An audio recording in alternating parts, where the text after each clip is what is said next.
যেখানে আমাকে এবং আমার ব্যান্ড এবং আমার তৎকালীন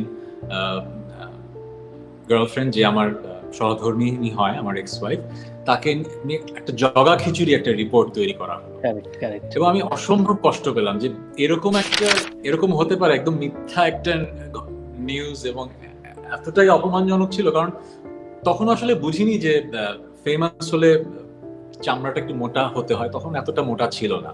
তো অসম্ভব কষ্ট পেয়েছিলাম। কিন্তু সবার জীবনেই ব্যর্থতা আছে, সবার জীবনেই কিন্তু ধাক্কা খাবার অভিজ্ঞতাটা আছে, নানাবিধ সমস্যায় পড়ার অভিজ্ঞতা আছে। আমি আমার জীবনে সে একই রকম, আমি যেসব ধাক্কা খেয়েছি, আমি যেসব প্রতিবন্ধকতা সম্মুখীন হয়েছি, সেগুলো নিয়ে হয়তো আমিও কথা বলিনি। সো যেহেতু প্রতিনিয়ত ভালো ভালো কথাগুলো বলেছি, মানুষের ধারণা হয় যে লাইফ ইজ লাইক, মানে খুবই ইজি ছিল, কিন্তু ইজি কারোই কিন্তু জীবনটা না।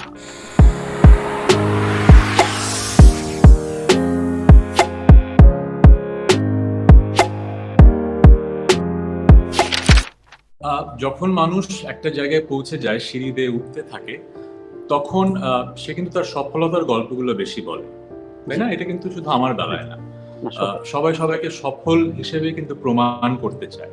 কিন্তু সবার জীবনেই ব্যর্থতা আছে, সবার জীবনেই কিন্তু ধাক্কা খাবার অভিজ্ঞতাটা আছে, নানাবিধ সমস্যায় পড়ার অভিজ্ঞতা আছে।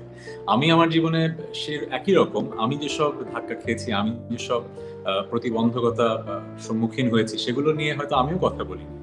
সো যেহেতু প্রতিনিয়ত ভালো ভালো কথাগুলো বলেছি, মানুষের ধারণা হয় যে লাইফ ইজ লাইক, মানে খুবই ইজি ছিল, কিন্তু ইজি কারোই কিন্তু জীবনটা না।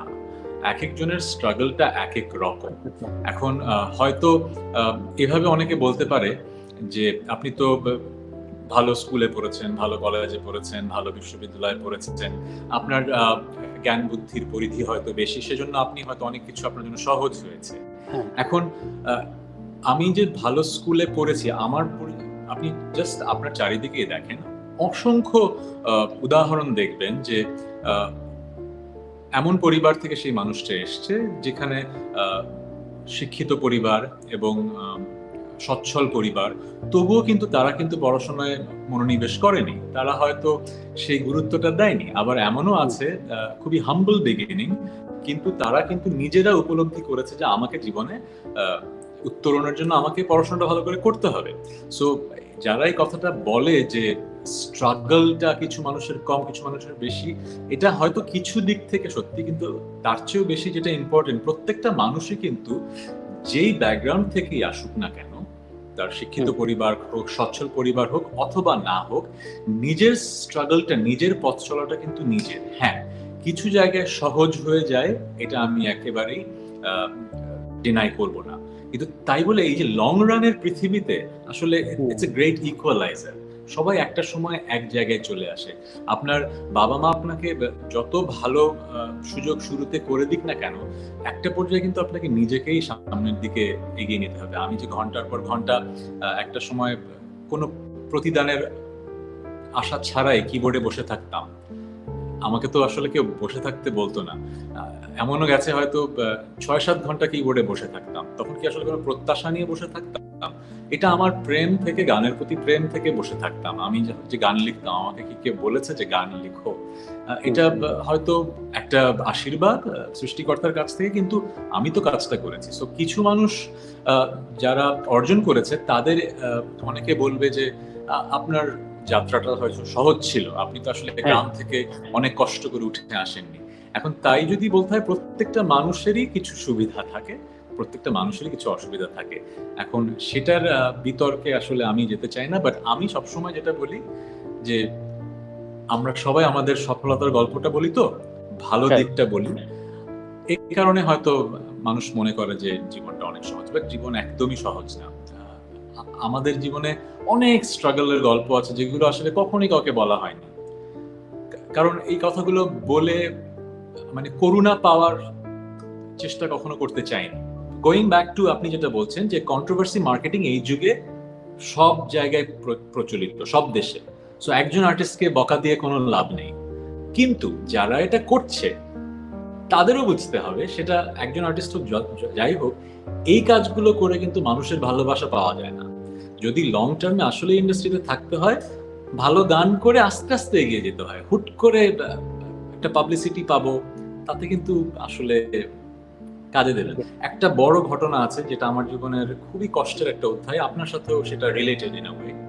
সেটা আপনার সাথে আমার শুরুর দিকের কাছ থেকে 15 বছর আগের একটা ঘটনা। আমি তখন আমার দ্বিতীয় অ্যালবাম বেরিয়েছে।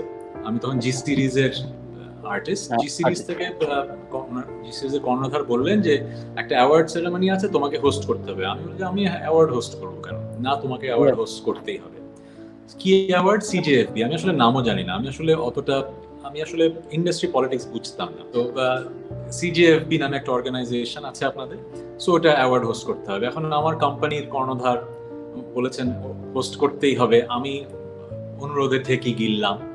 কিন্তু যখন অ্যাওয়ার্ডটা সেরেমনিটা তার আগের দিন আর 2 দিন আগে থেকে আমার কাছে ফোন আসা শুরু করলো প্রভাবশালী সাংবাদিক ভাইরা। আমি তখন জানিও না কে প্রভাবশালী আর কে প্রভাবশালী না।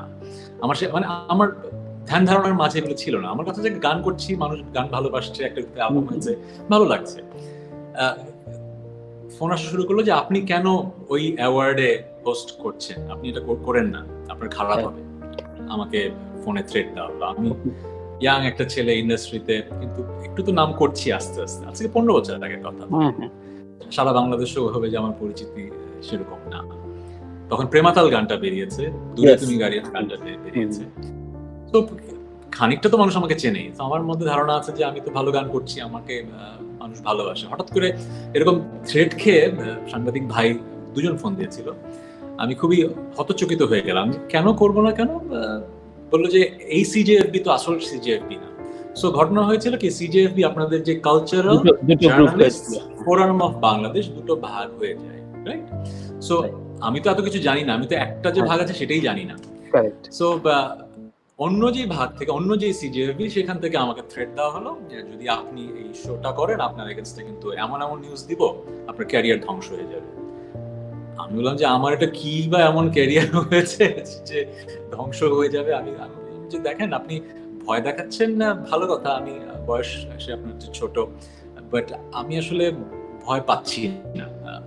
আমি একজনকে কমিট করেছি, আমি শোটা করব। আমি তারপর যেটা হলো যে অ্যাওয়ার্ড শোটা হওয়ার পরে একটা লিডিং নিউজ পেপার বাংলাদেশের এন্টারটেইনমেন্ট যে করচটা বের হয়, সেটার প্রথম লিড নিউজই হলো আমাকে খুবই হেয় প্রতিপন্ন করে, যেখানে আমাকে এবং আমার ব্যান্ড এবং আমার তৎকালীন গার্লফ্রেন্ড, যে আমার সহধর্মিণী হয়, আমার এক্স ওয়াইফ, তাকে নিয়ে একটা জগা খিচুড়ি একটা রিপোর্ট তৈরি করা হলো। এবং আমি অসম্ভব কষ্ট পেলাম যে এরকম হতে পারে, একদম মিথ্যা একটা নিউজ, এবং এতটাই অপমানজনক ছিল। কারণ তখন আসলে বুঝিনি যে ফেমাস হলে চামড়াটা একটু মোটা হতে হয়, তখন এতটা মোটা ছিল না। সো অসম্ভব কষ্ট পেয়েছিলাম। সো ওই যে প্রতিপক্ষে যে সাংবাদিক লিখেছিলেন, তাকেও আমি কখনো তাকে চিনতাম না, নামটা মনে আছে। এরপরেও বিভিন্ন জায়গায় দেখা হলে ছেলেটা একটু পালিয়ে পালিয়ে দাঁড়ায়, সে এখন খুব প্রভাবশালী সাংবাদিক, বাট আমি না দেখে ছেলেটা আমি কখনো ক্ষতি করিনি। কিন্তু আমি সেই ছেলেটাকেও দোষ দিই না, সেই ছেলেটাকে দিয়ে লেখানো হয়েছে, কিন্তু তার পিছনে তো আরো মানুষ ছিল। এখন সেই গ্রুপে আপনি একজন ছিলেন, এবং আপনার সাথে আমার পরিচয় থাকাতে আমি আপনাকে ফোন দিয়ে জিজ্ঞেস করেছিলাম যে আপনারা কেন আমাকে নিয়ে এরকম লিখলেন। মানে ওই গ্রুপের বাকিরা তো থ্রেট করেছিলেন, আপনি আমার সাথে ভদ্রভাবে কথা বলেছিলেন বলে আমি আপনাকে ফোন দিয়ে জিজ্ঞেস করলাম আসলে কেন ওই শোতে তো আরো আর্টিস্ট ছিল, আপনারা আমাকে নিয়েই কেন লিখলেন? তখন এর উত্তরে আপনি একটা কথা বলেছিলেন, আমি ওই কথাটা মনে রেখেছিলাম। কি কথা বলেছিলেন আমি জানি না, কিন্তু একটা সুন্দর একটা কথা বলেছিলেন যেটা আমাকে হেল্প করেছিল। আপনি ইন্ডাস্ট্রি পলিটিক্স নিয়ে আমাকে কিছু কথা বলেছিলেন, সুন্দর ছোট্ট করে বলেছিলেন, ভাইয়া আসলে একটা ইন্ডাস্ট্রিতে থাকতে গেলে একটু পলিটিক্স বুঝতে হয়। এবং আপনি বুঝিয়েছিলেন যে কেন আপনাকে নিয়ে লেখা হলো, কারণ আমি এতটাই মানে সহজ সরল ছিলাম ওই সময় যে আসলে আমি ডিফ্লেক্ট করতে পারিনি। পলিটিক্স দু রকমের হয়, একটা হচ্ছে আমি আমার অবস্থান নিয়ে এতটাই নাজুক যে আমি পলিটিক্স করি তীর ছুরি, আরেকটা হয় আমার এগেনস্টে যখন তীর আসে আমি সেটাকে ডিফ্লেক্ট করি আমার ঢাল দিয়ে, একদম। প্রতিহত করি। সো 15 বছর আগে আমি পলিটিক্স করতাম না, আজকে 15 বছর পরে আমি এখনো পলিটিক্স করি না। আমি এই সিন্ডিকেটেও কাজ করি, ওই সিন্ডিকেটেও কাজ করি, আমি সবাই আমার বন্ধু। আমি জানি যে তোমরা সিন্ডিকেট, তখন এ আমাকে বলে যে তুই ওর সাথে কাজ করতেছিস কেন, ও বলে তুই ওর সাথে কাজ করতেছিস কেন। আমার সাথে কারোর সম্পর্ক তো খারাপ না, আমি সবার সাথে কাজ করবো। তোর যদি আমার সাথে ভালো না লাগে কাজ করিস না।